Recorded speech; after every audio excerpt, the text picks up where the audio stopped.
నమస్తే. తెలంగాణ రాజకీయాలు ఒక్కసారిగా చేంజ్ అయిపోయినాయని చెప్పుకోవచ్చు. ఎందుకంటే నిన్న రాసిన కవిత లెటర్ ఏదైతే కవిత ఎమ్మెల్సీ బీఆర్ఎస్ ఎమ్మెల్సీ కవిత గారు రాసిన లెటర్ ఏదైతే సో అది తనే రాస్తుందని చెప్పేసి కొన్ని అంటే ఆమె రాసిందో లేదో అని చెప్పేసి ఈ విధంగా ఊహాగానాలు కూడా వస్తున్నాయి. సో ఆమె బయటకు వచ్చి చెప్పేవారు తెలియదు. బట్ ఆ లెటర్లో ప్రస్తావించిన అంశాలు ఇటు మొన్న రీసెంట్ గా జరిగిన రజతోత్సవ సభలో మాట్లాడిన మాటలు కావచ్చు, లేకపోతే బీజేపీ పార్టీకి సంబంధించి 2 నిమిషాల టైం కేటాయించడం కావచ్చు, అండ్ నెక్స్ట్ బీఆర్ఎస్ అని చెప్పేసి చెప్పుకొస్తున్న సమయంలో సో లేదు బీజేపీ అని ప్రజలు ఆల్టర్నేట్ చూస్తున్నారు నాన్న అని చెప్పేసి ఈ విధంగా ఈ అంశాలు కూడా చాలా వరకు వైరల్ గా చర్చనీయాంశంగా మారినాయి. సో మాట్లాడడం దీనిపైన కవిత రాసిన లెటర్ కావచ్చు, బీఆర్ఎస్ పార్టీలో జరుగుతున్న రాజకీయాలు కావచ్చు, దీనిపైన మాట్లాడడానికి విశ్లేషించడానికి మనతో పాటు ఓయి శంకర్ ఉన్నారు. అన్న నమస్తే అన్న. నమస్తేనే. చెప్పండి అన్న, ఫస్ట్ గా కవితక్క రాసిన లెటర్ గురించి ఏం చెప్తారన్న? అంతా ఫేక్. వాళ్ళు వార్తలలో ఉండాలి. ఓకే, అందుకనే తండ్రికి మించిన తనయ అనిపించుకోవడానికి కోసం ఇదో స్టంట్. అంటే తను రాయలేదంటారా లెటర్, లేకుంటే కావాలని ఎవరితోనో రాపించట్లా ఇదంతా ఒక స్టంట్ అని చెప్తున్నా కదా. రాసిన అని చెప్పొచ్చు, రాయలేదని చెప్పొచ్చు, రెండు జరగచ్చుడా. కాకపోతే తండ్రి ఆనాడు తెలంగాణ ఉద్యమంలో ఎప్పుడు ప్రజల నోళ్లలో ఉండడానికి ఎప్పుడు తన ప్రస్థానం పడిపోతున్నప్పుడు ఏదో ఒక చర్చ పెట్టి ప్రజల నోళ్లలో ఉన్నాడు. సో ఇప్పుడు ఈమె కూడా ఇంతే. ఇక్కడ ప్రస్తావించిన అంశాలు అయితే వాస్తవానికే ఉన్నాయి కదా. అంటే బీజేపీ పార్టీకి 2 నిమిషాలు కేటాయించడం కావచ్చు, లేకుంటే నన్ను ఇంత ఇబ్బంది పెట్టిన వాళ్ళ పైన 2 నిమిషాలు, రేవంత్ రెడ్డి మాటలు తీయకుండా, రేవంత్ రెడ్డి పేరు తీయకుండా మాట్లాడింది అని చెప్పి అని వాస్తవ అంశాలే కదా. అసలు మా బీజేపీ గురించి కానీ కాంగ్రెస్ గురించి కానీ నీకేం పని? నీ పనితనం ఏందో, నువ్వు ఏం పొడిచినావో గది కావాలి ప్రజలకి. వీళ్ళ గురించి మాట్లాడలేదు, వాళ్ళ గురించి మాట్లాడలేదు. అసలు నువ్వేం చేసినావు, ఇప్పుడు ప్రభుత్వం ఏం చేస్తుంది, దాని గురించి మాట్లాడు. అంతే తప్ప వీళ్ళ గురించి మాట్లాడలే. ఎవరి గురించి మాట్లాడితేనే మాట్లాడకపోతుంది, మాట్లాడే అవసరం లేదు కదా. ఇవన్నీ ప్రస్తుతం అప్రధానం. ఒక చర్చ లేపాలి ప్రజలలో, లేపింది అంతే. అంటే ఇదే మూమెంట్ ఇటు మూడు వర్గాలుగా అటు బీఆర్ఎస్ ఇటు కేటీఆర్ కావచ్చు, హరీష్ రావు కావచ్చు, ఇటు అయితే ఈ 3 వర్గాలుగా నడుస్తున్న ఒక చర్చలో సడన్ గా లెటర్ ఎంట్రీ ఇవ్వడం అంతా కూడా అంటే కేవలం స్టంట్ కోసం అంటారు, లేదా వాంటెడ్ ఏమైనా జరుగుతుందా బీఆర్ఎస్ పార్టీ లోపల అంతర్గతంగా? ఎందుకంటే కవిత బయటకు వచ్చి సామాజిక తెలంగాణ రాలేదు అని చెప్పి ఏం జరుగుతలేదు, ఏం జరగదు కూడా. వాళ్ళంతా కలవకుంటుంటారు, ఒక కాడ కలుస్తుంటారు.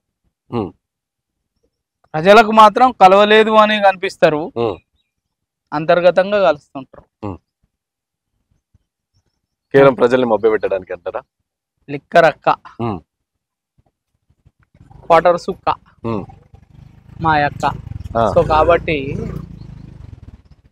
ఇలా ఇదంతా ఒక drama Kalvakuntla drama company.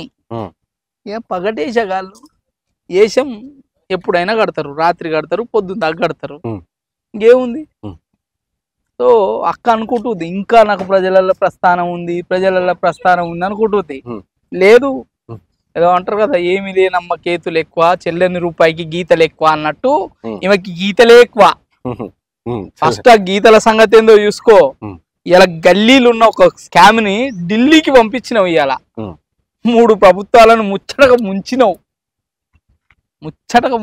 So కాబట్టి ఇక నీ కథలు కార్ఖానాలు మాకు వద్దు తల్లి, వద్దు. ఎలా ఎక్కడి బతుకమ్మ సంస్కృతి, ఎక్కడి బరిబాద్ సంస్కృతిని చేసినావు? ఒక్కలన్నా బతుకమ్మ ఉయ్యాలో అని పాట పాడుతుండ్రా? డీజిల్ పెట్టుకుంటూ ఈ తెలంగాణ రాష్ట్ర సంస్కృతి ప్రధాన ఆలవాలమైన బతుకమ్మ సంస్కృతిని డీజేల సంస్కృతికి తయారు చేసినావు.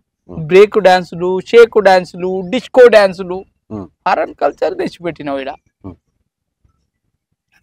బుద్ధి ఇంకా నయం. నేను అనుకున్నా ప్రతిపక్షాలు బీరు బాటలు పెట్టి బతుకమ్మ ఆడతారేమో అనుకున్నా.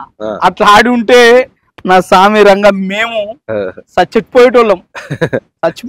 ఎందుకంటే ప్రాణాలకు తెగించి తెలంగాణ తెచ్చుకున్నాం. ఇలా రాజకీయ నిరుద్యోగులు వాళ్ళకు ఉద్యోగం లేదని మహత్తర తెలంగాణ ఉద్యమాన్ని నెత్తి మీద పెట్టుకున్నారు కాబట్టి ఆ ఉద్యమం వీళ్ళని నిలబెట్టింది. లేకపోతే వీళ్ళ కలేజా ఎక్కడిది, ఖాళీబార్ ఎక్కడిది ఉంటే ఆ రోజే రావాలి కదా. ఈయన రాజకీయ అరంగేటం చేసినప్పుడే తెలంగాణ ఉద్యమం ముందుకు రావాలి కదా, అప్పుడు ఎందుకు రాలే? ఈయనకు పదవి పోయింది కాబట్టి టీడీపీ ప్రభుత్వంలో, అందుకని వచ్చిండు, లేకపోతే ఎక్కడ. అంటే ఇప్పుడు ఉన్న సందర్భంలో చూసుకుంటే కవిత ఎప్పుడు కూడా అంటే గత 10 ఏళ్లలో బీసీల గురించి మాట్లాడిన కవిత ఇప్పుడు బీసీలను దగ్గర పెట్టుకుని నడిపిస్తా ఉన్న పరిస్థితి. బీసీ జాగృతి అని చెప్పి ప్రోగ్రామ్ చేస్తా ఉన్నారు. మళ్ళీ జ్యోతిరావు పూలే కావచ్చు, వీళ్ళ విగ్రహాలు కావాలని చెప్పేసి కొట్లాడుతున్నారు. ఇంకోటి నానా ఆర్థిక సామాజిక తెలంగాణ ఇంకా రాలేదు అని చెప్పి ఈ విధంగా చేసిన వ్యాఖ్యలన్నీ చూస్తుంటే కవిత ఒక సపరేట్ గా పార్టీ పెట్టుకునే ప్లాన్ కావచ్చు, లేకుంటే ఇవన్నీ కనిపిస్తలేవంటారా? అంటే ఎవరు నమ్మాలి పార్టీ పెడితే? ఎవరు నమ్మాలి? ఇప్పుడు నువ్వు నీకే ఉపాధి లేకపోతే ఒక ఉపాధి పెట్టించిండు నాయన. సంవత్సరానికి సాలిన 10 కోట్ల రూపాయలు ఆ బ్రేక్ డాన్స్లకు డిస్కో డాన్స్లకు ఇచ్చిండు బతుకమ్మ పేరట. ఏం సాధించినావు మరి నువ్వు? ఆ జాగృతి సంస్థను అనాథం చేసి టిఆర్ఎస్ పార్టీలో ఏరినావు, ఎంపీ అయినావు. ఎవరికన్నా ఆ సంస్థలో ఉన్న వాళ్ళందరిని అనాథాలు ఏం చేసినావు? ఒక్కడికి ఒక పదవి ఇప్పియకపోతివి. తర్వాత అటు పదవి వంగనే మళ్ళీ ఉండబట్టలేక ఎమ్మెల్సీ అవుతీవి. అయినావా? ఎమ్మెల్సీ అయినావు. మరి నీ వెనక నీ భుజం కలిపి కొట్లాడినోళ్ళు, నీ నీ నీ నీ కాలులో కాలు వేసుకొని నడిచినోళ్ళు ఇవాళ వాళ్ళని అనాథాలు చేస్తేవి. ఇంకా నేను వాళ్ళే నమ్మరు, బయట ప్రజలు కాదు, నీ జాగృతిలో ఉన్న వాళ్ళే నమ్మరు నేను. కాబట్టి పగటి కళలు కనకక్క అంటున్నా నేను. నీ చక్కదనము నీ సుఖదనము అన్నీ చూసినాం మేము. అంటే ఇప్పుడు ఉన్న పరిస్థితుల్లో తెలంగాణలో ఒక కొత్త రాజకీయ పార్టీకి స్పేస్ ఉంది అనుకోవచ్చు. ఎందుకంటే కాంగ్రెస్ మనం ఇప్పుడు చూస్తున్న ప్రెసెంట్ వస్తుందా డౌట్. బీఆర్ఎస్ అంటే మీరు అన్న నమ్మకం లేదు. బీజేపీ అంటే అంతో ఇంతో వాళ్ళు కొట్లాడుతూ చాలా తక్కువ కొట్లాడుతున్న పరిస్థితి. సో ఇంకో రాజకీయ పార్టీకి స్పేస్ ఉంది, ఆ స్పేస్ లో కవిత ఫుల్ఫిల్ అవ్వాలనే ప్లాన్ కూడా ఉంది అని చెప్పేసి. దొంగలను నమ్ముతారా? ప్రజలు నమ్ముతారా? దొంగలను, స్కామర్లను నమ్ముతారా? బకాసురులను నమ్ముతారా? నమ్మరు. సత్యవంతులని నీతివంతులని నమ్ముతారు. ఎక్కడుంది నీతి? వాళ్ళ ఇంట్లో ఎవరు పార్టీ పెట్టినా ఎవరు నమ్మడు. అంటే ఓకే, వాళ్ళ ఇంట్లో నుంచి పార్టీ ఎవరైనా పెడితే అసలు నమ్మరు. ఓకే, వాళ్ళు ఖతం చేసిండ్రు తెలంగాణని. ఆ సంతం నాకేసిండ్రు. ఇంకేముంది? ప్రభుత్వం దగ్గర పైసలు లేవు, వాళ్ళ ఇంట్లో పైసలు ఉన్నాయి. అంత పెద్ద సభ పెట్టిండ్రంటే 8,000 కోట్లు ఖర్చు పెట్టిండ్రు తెలుసా? కోటాను కోట్ల రూపాయలు వాళ్ళ దగ్గర ఉన్నాయి కాబట్టి దాచిండ్రు, తీసిండ్రు. లేకపోతే మామూలు వాళ్ళకి సాధ్యం అవుతుందా? కాదు కదా. అదంతా బకవాస్. ఫైనల్ ఇదంతా కూడా ఒక స్టంట్ అని చెప్పేసి చెప్తారా? ఇది ప్యూర్లీ స్టంటే. ప్రజల నాలికల మీద నానాలంటే ఏదో ఒక కాంట్రవర్సీ చేయాలి, చేసిండ్రు కాంట్రవర్సీ. రేపు రాసినానే ఒప్పుకోవచ్చు, రాయలేదు అనొచ్చు, నాకు సంబంధం లేకుండానే వచ్చింది అనొచ్చు. ఇవన్నీ ఒక ఎత్తుగడ రాజకీయాలల్లా. నేను అదే అంటున్నా, ఈ తెలంగాణ ప్రజలని తెలంగాణ వస్తే నీళ్ళు వస్తాయి, నిధులు వస్తాయి, నియామకాలు వస్తాయి అన్నారు. నియామకాలు మాత్రం వాళ్ళ కుటుంబానికి వచ్చినాయి, నీళ్లు పోయినాయి, నిధులు పోయినాయి. మా ఆత్మగౌరవం ఒకటి మిగిలింది, మేము దానికోసమే చేసినాం, అదొకటి మిగిలింది.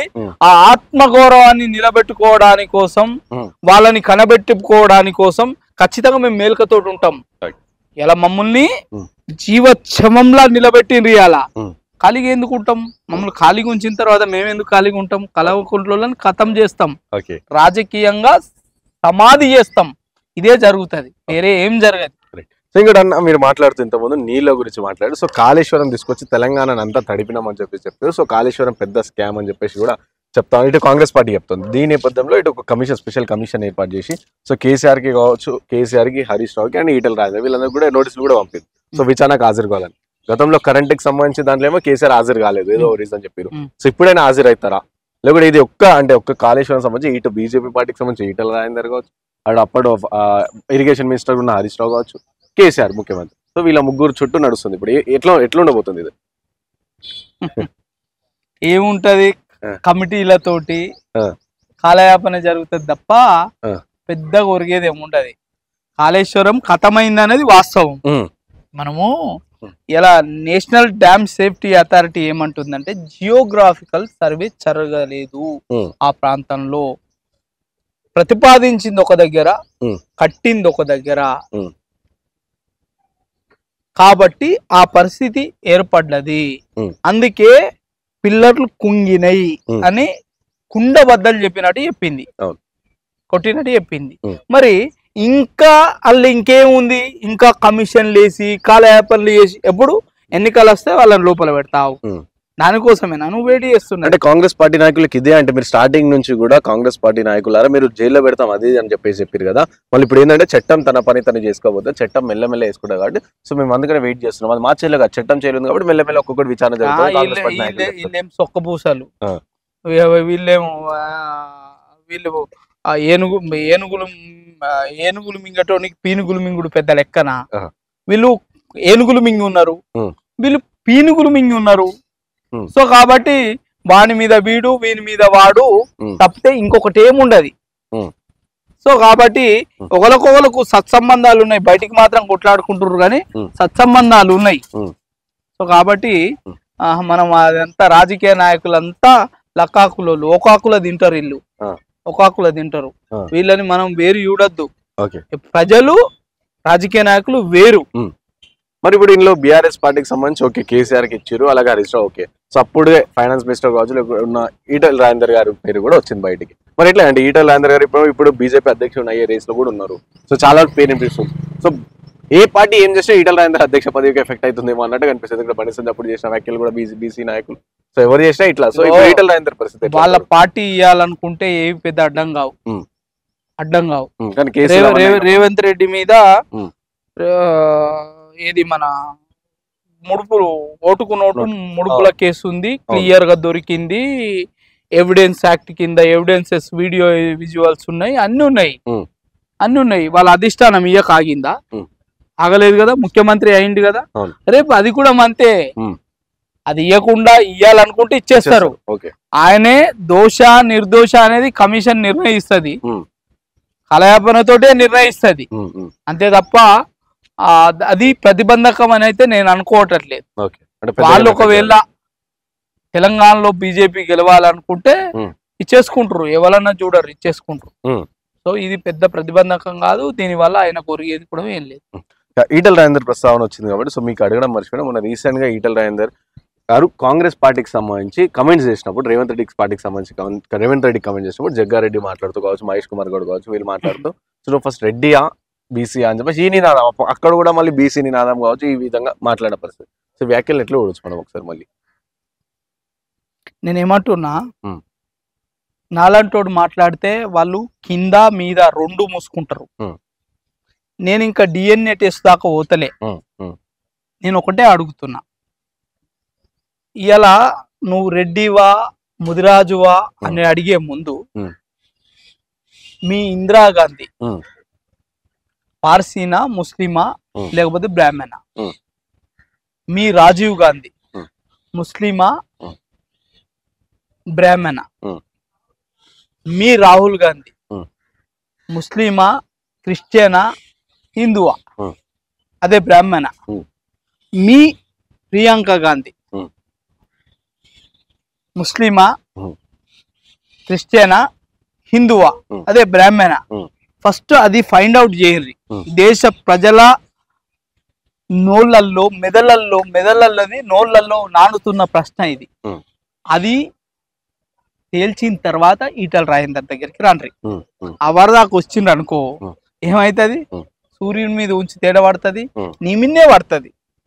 సో కాబట్టి ఇలాంటి చిల్లర మాటలు చిల్లర కథలు అది మీకే తెలియాలి. నేను అడుగుతా, ఇంకా మీ పార్టీలలో ఉన్న కొంతమంది నాయకులు ఉన్నారు. జగ్గారెడ్డి ప్రధానంగా వ్యాఖ్యలు చేశారు పదవి కోసమే అని చెప్పి. ఆయన ఎవడన్నా లీడర్ అంటాడా? జగ్గారెడ్డి అనేటోని ఎవడన్నా లీడర్ అంటారా? అంటావాను అంటావా? ఇప్పుడు శంకర్ అనేటోని దగ్గర ఒక ఫోన్ ఉంది, ఒక అడ్రస్ ఉంది, ఒక ఇంటి అడ్రస్ ఉంది, తర్వాత ఒక పత్తా ఉంది. నాకు ఎప్పుడు ఎక్కడ దొరుకుతా అన్నది శంకర్ దొరుకుతాడు. నేను నాయకుని కాదు, కానీ జగ్గారెడ్డి అని లీడర్ అని చెప్పుకొని తిరుగుతుండు కదా, ఆయనకి ఏది ఉందని ఆయన లీడర్ అనాలే? తిట్టడానికి కోసం పెట్టిండట ప్రెస్ మీట్. సిగ్గుండాలే కదా, ఏమైనా సిగ్గుందా? వయసు పెరిగింది కానీ బుద్ధి పెరగలేదా? అన్ని నడిస్తేనే అరిపోదు, బుద్ధి కూడా పెరగాలి.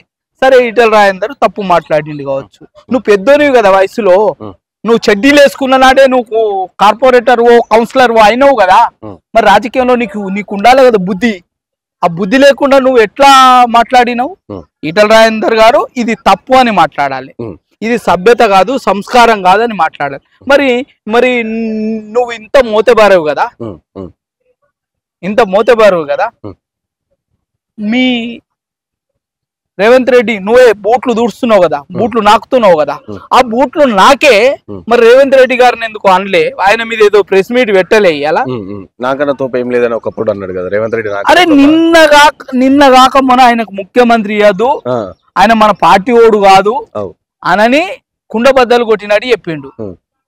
ఇప్పుడు పదవుల కోసం భార్యకు పదవి ఇప్పించుకున్నాడు, బిడ్డకు పదవి ఇప్పించుకుంటాడు, ఈయనకు పదవి కావాలి, ఆ పదవి కోసం పంచర్లు కొడుతుండని. ఏమరా అయ్యా, మనిషి అనేటోనికి ఇంత అక్కలతోటి పని చేయాలి, అక్కలే లేకుండా పని చేసడం నిన్నే చూస్తున్నా నేను. ఇలా ప్రజలం మేమిచ్చినాం రేవంత్ రెడ్డికి, రేవంత్ రెడ్డిని చూసి ఓట్లేసిండ్రు, నిన్ను చూసి కాదు.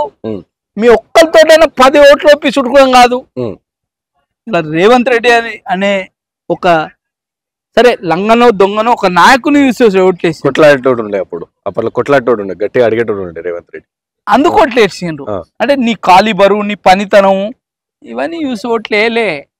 బుద్ధితోటి మాట్లాడు, బుద్ధి లేక మాట్లాడకు, బుద్ధి తక్కువ మాట్లాడకు. నీకే బూతులు వస్తాయా నాకు? నువ్వు అంటున్నావు బాగా బూతులు వస్తున్నాయి అనేది అంటున్నావు కదా. అంటే బట్టలు ఇప్పించి బజార్లో గుంజలు తీస్తాడు. ఈ ఎంట్రిక బొచ్చు కూడా బీకలేవు అన్నాడు, వీకినావు. రామాయంపేట బరికి బాత పెట్టి కేసీఆర్ అస్తవాన్ని దమ్ము చూస్తా అన్నాడు. కేసీఆర్ మంది మార్బలంతో పారిపోయిండు. ఎవరికి తెలియంది నువ్వు ఇలా నేను చెప్తున్నా. ఇలా క్లియర్ గా రాజశేఖర్ రెడ్డి, కిరణ్ కుమార్ రెడ్డి బూట్లు నాకి తెలంగాణనే వద్దు, మనకు ఆత్మగౌరవమే లేదు అన్న తెలంగాణ ద్రోహి అలా ఇంకా సిగ్గు లేకుండా ప్రెస్ మీట్ పెట్టి మాట్లాడుతున్నాడు. నేను తిట్టడానికే పెట్టినా, మేము పీకడానికి మాట్లాడుతున్నామా? మేము మాట్లాడలేమా? మా ఫ్రెండ్ బూత్ కవిత్వం మీద పిహెచ్డి చేసిండు, బూత్ కవిత్వం మీద మాట్లాడతావా? పెట్టుకుంటావా? పోటీ పెట్టుకుంటావా? ఉన్నాయి గుద్ద బట్టలన్నీ ఊసిపోతాయి. మేమేమనుకుంటామంటే పెద్దవాళ్ళ వయసు గౌరవం ఇవ్వాలి, చిన్నవాళ్ళ తెలివికి గౌరవం ఇవ్వాలని సంస్కారంతో పుట్టినోళ్ళం ఇవ్వాలి తెలంగాణలో. అందుకే నీ మీద ఎక్కువ మాట్లాడలేకపోతున్నాను. అది గుర్తు పెట్టుకో. ఇవ్వాల నలుగురు నేను ఎవరు ఫాలో అయ్యేటోళ్ళని 4 విధాలుగా కాపాడుకో, అంతే తప్ప నేను కిరీటం వచ్చినాది. ఓకేనా. ఇంకోటి ఆపరేషన్ కగార్, సో ఆ పేరుతో చేస్తున్న ఎన్కౌంటర్ లో మొన్న ఆల్మోస్ట్ 28 మంది, నిన్న 5 ఈ విధంగా చనిపోతున్నారు. అందులో మెయిన్ మావోయిస్ట్ పార్టీకి సంబంధించిన main core commander Nambala Keshava Rao వాళ్ళు చనిపోయారు. సో మావోయిస్ట్ పార్టీకి తీరని చాలా పెద్ద లోటుగా కూడా ఎత్తున్నారు. సో వామపక్ష పార్టీలు ఎప్పటి నుంచో చర్చలు అంటూనే ఈవెన్ నక్సలైట్లు కూడా లెటర్లు కూడా రిలీజ్ చేస్తారు. కానీ కేంద్ర ప్రభుత్వం పట్టించుకోకుండా ఎన్కౌంటర్ ఆ ఎన్కౌంటర్ కాల్పులలో 6 నెలల ఒక పసిపాప, మంగ్లీ అనే పసిపాప, ఆమె కూడా చనిపోవడం 6 నెలలు. సో అందరూ అడుగుతారు 6 నెలల పాప ఏం చేసింది, గన్ను పట్టుకుందా, ఏం చేసింది 6 నెలల పాప, ఎట్లా చంపే అధికారం ఎవరు ఇచ్చారు? మానవ హక్కులు ఎటువైనాయి, పౌర హక్కులు, వీళ్ళందరూ సంఘాలు కూడా మాట్లాడుతున్నారు, ప్రెస్ మీట్లు కూడా పెడుతున్నాయి. అయినా సరే పట్టించుకుంటలే ప్రభుత్వం. సో ఏం చెప్తారు దీనిపై? నేను నక్సలైట్లు కావచ్చు, మావోయిస్టులు కావచ్చు, చేతులెత్తి నమస్కరిస్తున్నా. ప్రాణం అనేది చాలా విలువైనది. మీ ప్రాణం ప్రజలకు ఉపయోగపడాలి, అంతే తప్ప దండకారణ్యంలో మరణానికి ఉపయోగపడకూడదు. నేనేమంటున్నా, ఇలా మనం ప్రజాస్వామ్యంలో ఉన్నామా లేకపోతే రాచరికంలో ఉన్నామా లేదా అరాచకంలో ఉన్నాం? ప్రజాస్వామ్యాన్ని గౌరవిస్తే అల్లొకసారి చేతులు ఎత్తి నమస్కరిస్తున్నా. రండ్రి కొట్లాడదాం కలిసి, ప్రజల కోసమే కదా, కలిసి కొట్లాడదాం. ఆనాటి కాలం అయిపోయింది, ఇప్పుడు టెక్నాలజీ పెరిగిపోయింది. ఇలా ఇంతకు ముందే మనం చర్చించుకున్నాం, పులులని మనం ఐడెంటిఫై చేస్తున్నాం. మనుషులని వేటాడే, మృగాలని వేటాడే పులులనే మనం ఐడెంటిఫై చేసినప్పుడు మిమ్మల్ని ఐడెంటిఫై చేసడానికి చేయడం పెద్ద కష్టమేం కాదు. దేశం ఇవాళ ఆ దేశంలో ఉన్న ప్రభుత్వం దాని దగ్గర అన్ని రకాల టెక్నాలజీ ఉంది. నేనేమంటున్నా, ప్రజాస్వామ్యయుతంగా కొట్లాడదాం. మీరు అడవుల నుండి కొట్లాడుతుండ్రు, మేము ప్రజల నుండి కొట్లాడుతున్నాం. మీకు మాకేం పెద్ద తేడా లేదు, కానీ ప్రజల నుండి కొట్లాడదాం. రండి, మీ జ్ఞానాన్ని ప్రజల కోసం ఉపయోగిస్తాం, ప్రపంచాని కోసం ఉపయోగిస్తాం. అమూల్యమైన ప్రాణాన్ని సో ఇవన్నీ వదిలేసి జనజీవన స్రవంతులకు రండి. ఖచ్చితంగా ఇప్పుడు సీతక్క ఉన్నది, అవును, గన్ను ఇడిచిపెట్టి వచ్చింది, రాజకీయం చేస్తుంది ఇప్పుడు. అవును. అట్లాంటి నాయకులు ఎంతో మంది ఉన్నారు. అవును. కాబట్టి ఏమంటున్నా, మీ మీ అమూల్యమైన ప్రాణం, మీ అమూల్యమైన విజ్ఞానం అవి చర్చలకు రావడానికి సిద్ధం ఉన్నాం. 4 సార్లు లెటర్లు కూడా రిలీజ్ చేసినాం. చర్చలకు మేము సిద్ధం ఉన్నాం, గన్ను వేయడానికి సిద్ధంగా ఉన్నాం, ఫైరింగ్ కూడా ఎత్తలేమని చెప్పినా సరే కేంద్ర ప్రభుత్వం పట్టించుకోకుండా లేదు ఎట్లా చంపేస్తామని చెప్పి బండి సంజయ్ చేసిన వ్యాఖ్యలు కూడా రీసెంట్ గా చూసినాం మనం. బండి సంజయ్ కూడా ఆల్రెడీ కేంద్రం ఆయా రాష్ట్ర ప్రభుత్వాల ద్వారా వాళ్ళు ఒక అనౌన్స్మెంట్ చేశారు, రండి జనజీవన స్రవంతిలో కలిసి పొండి అని వాళ్ళు అంటున్నారు. వీళ్ళు మాకు ఏ హెచ్చరికలు లేకుండానే మమ్మల్ని చంపేస్తుండ్రు అని వీళ్ళు అంటున్నారు. సో కాబట్టి ఇవన్నిటికీ ఒకటే ఫుల్ స్టాప్. చర్చలు ఏంది నాకు అర్థం కాదు. ఏం చర్చలు? చర్చలు వద్దంటారా? ప్రభుత్వం చర్చలకు ఒప్పుకుంటుందా? మరి చంపేస్తుంది కదా, చర్చలు ఒప్పుకుంటుందా? వాళ్ళు ప్రభుత్వం ఒకటే అంటుంది, జనజీవన స్రవంతిలో కలవండి, రండి, మీ అమూల్యమైన ఆలోచనని, మీ అమూల్యమైన ప్రాణాన్ని ప్రజల కోసం వినియోగించమంటుంది. నేను కూడా అదే అంటున్నా, రండి రండి. ఇలా మీ త్యాగం చాలా గొప్పది. ఏళ్ళ తరబడి కుటుంబాలని, ఇలా ఫ్యామిలీలని, కుటుంబాలని, తర్వాత ఉన్న ఆస్తులని, అంతస్తులని అన్ని వదులుకొని పోయినరు. ఎవరి కోసం? ప్రజల కోసం. నేను అడుగుతున్నా ఒకటే, ఇలా 500 రూపాయల కోసం అమ్ముడు ఇలా ఓటర్ కోసం పనిచేస్తున్నావా? లేకపోతే 500 రూపాయలు కాదు, నా ఆత్మభానం కోసం పనిచేస్తున్నా అని ఒక 10 మంది కోసం పనిచేస్తున్నావా నిర్ణయించుకో. సమాజం చెడిపోయింది, సమాజంలోకి వచ్చే మనం పోరాటం చేద్దాం. రండి, మీ మరణాలు వృధా కావద్దు, మీ త్యాగం వృధా కావద్దు. మా తోటి మిత్రులను చాలా మంది ఉద్యమంలో కోల్పోయినాం. మన ఉస్మానియా యూనివర్సిటీ సంబంధించిన ఒక పొలిటికల్ సైన్స్ అమ్మాయి కూడా, ఉస్మానియా యూనివర్సిటీలో పొలిటికల్ సైన్స్ చేసిన పూర్వ విద్యార్థిని, ఆమె కూడా నిన్న ఎన్కౌంటర్లో చనిపోయింది. సో కాబట్టి ఇవన్నీ మనం ప్రజాస్వామ్యాన్ని గౌరవిద్దాం, ఈ దేశ గౌరవాన్ని, ఈ దేశ ఖ్యాతిని మనం గౌరవిద్దాం. ఇలా మీరు రండి, జనజీవన స్రవంతిలో కలవండి. ఇలా మీ విలువైన జ్ఞానాన్ని ప్రజల కోసం, ప్రభుత్వాల కోసం ఉపయోగిస్తాం. ఇక్కడి నుంచే తప్పులన్నీ ఎండగడదాం, ఎత్తి చూపుదాం.